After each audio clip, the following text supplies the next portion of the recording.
அர்த்தமே இல்லைன்னு நினைக்கிறேன். நான் வேணும்னு உங்க வீட்டுக்கு வந்து பேசி பார்க்கட்டுமா? ஐயோ வேண்டாம். ஏன்? எங்க வீட்டுல எல்லாருக்கும் அந்தஸ்து தான் முக்கியமா போச்சு. அங்க காதல்ங்கிற பேச்சுக்கே இடம் இல்லை. அப்ப நம்ம கல்யாணம் இப்படிதான் நடக்குது. அதுக்கு நான் உங்களுக்கு இன்னொரு ஐடியா சொல்றேன். நம்ம கல்யாணத்தை நாமளே எங்கேயாவது ஒரு கோயில்ல நடத்தி முடிச்சிட்டு எங்க அப்பா அம்மா காலில் விழுந்தா அவங்க மனசு மாறிடும். நான் சொல்றபடி செய்வோம். வர புதன்கிழமை பெருமாள் கோயில்ல நம்ம கல்யாணத்தை நடத்திடலாம். உங்களுக்கும் எனக்கும் ரொம்ப வேண்டிய உங்களுக்கு மட்டும் சொன்னா போதும்.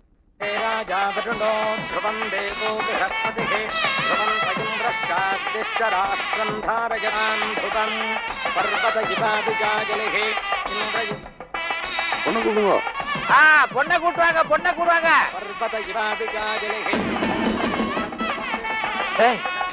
எல்லாரும் அங்க பாருங்கடா. எனக்கு ஒண்ணும் புரியாது.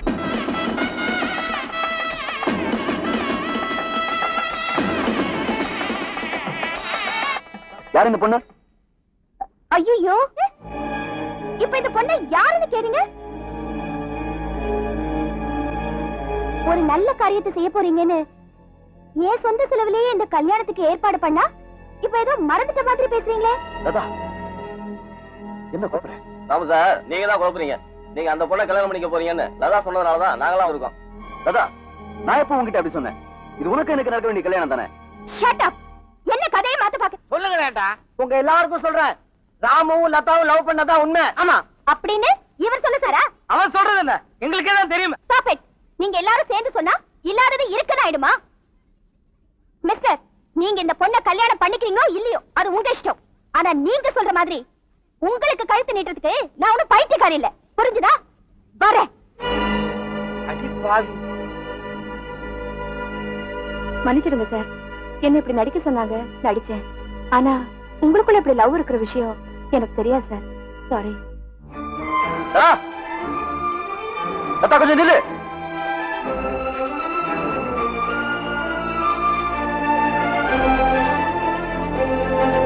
லதா, சர்வசாதாரணமா நம்ம காதலை தூக்கி எறிஞ்சிட்டு ஏன் இப்படி நாடகம் ஆடுற? என்ன பொறுத்த வரைக்கும் அந்த காதல் வெறும் நடிப்பு தான். ஏன் அப்படி நடிச்ச? காரணத்தை தெரிஞ்சுக்கிறதுக்கு முன்னாடி நான் யாருங்கிறத முதல்ல தெரிஞ்சுக்கிறேன். உங்க ஃப்ரெண்டுக்கு வேலை கொடுக்கலங்கிறதுக்காக யாரோ ஒருத்திய கட்டி வச்சு பழி வாங்குனீங்களே, மோகன்ங்கிறவரை ஞாபகம் இருக்கா? அவரோட தங்கச்சி தான். அந்த கல்யாணத்தினால எங்க அண்ணன் தலகுனிஞ்ச மாதிரி உங்களையும் தலகுனிய வைக்கணுங்கிறதுக்காகத்தான் நானே வந்து உங்க கூட வேலைக்கு செய்து உங்களோட நெருங்கி பழகி காதலிக்கிற மாதிரி நடிச்சு இப்ப கல்யாணம் வரைக்கும் கொண்டு வந்துறேன்.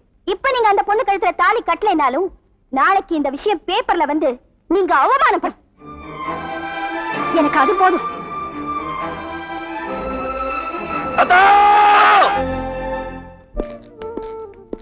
அதான் நம்பர் அங்க இருக்கு பங்காளி. எல்லாரும் சேர்ந்து போனா அக்கம் பக்கத்துல உள்ளவங்க வேடிக்கை பாக்குற மாதிரி ஆயிடும். நான் மட்டும் தனியா போய் பேசுறேன். போய் பேசு. ஏதாவது பிரச்சனைனா சிக்னல் கூட, நாங்களும் வந்துடுறோம்.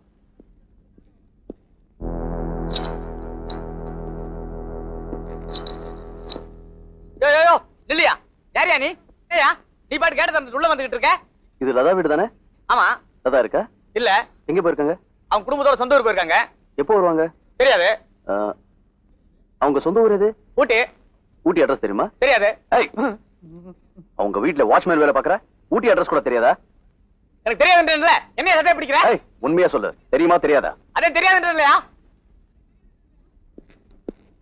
என்னது யாராட்டு பையில அவன் பாட்டுக்கு வந்தேன், சட்டையை பிடிச்சி எடுத்துறேன், புது சட்டை. இவெல்லாம் கேட்டா நான் அட்ரஸ் சொல்லி போடுவேனா? சொன்ன எங்க முதலாளி என்னை கொண்டு விட மாட்டேன்.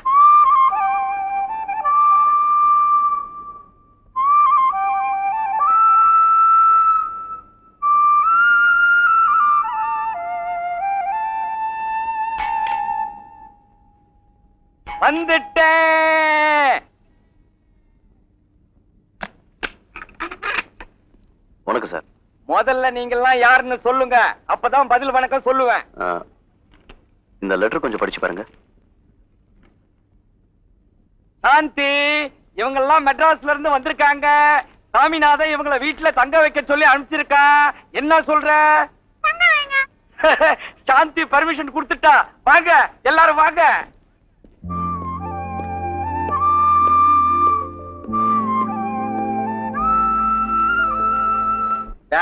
செல்ல குட்டிங்களா, இந்தாங்க சாப்பிடுங்க.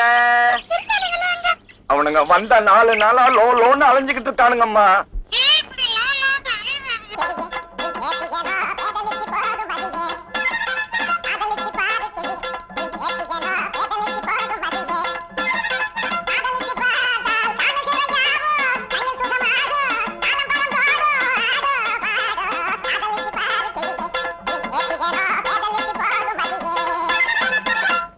சத்திட்டீங்களா?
என்னதான் அவ்வளவு பெரிய வீடு இருந்தாலும் எங்க அப்பா கத்து கொடுத்த இந்த மெக்கானிக் வேலை தான் எனக்கு சோறு போடுது.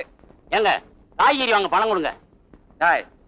நேத்து தான் 3 கிலோ பீன்ஸ், 3 கிலோ கேரட், 3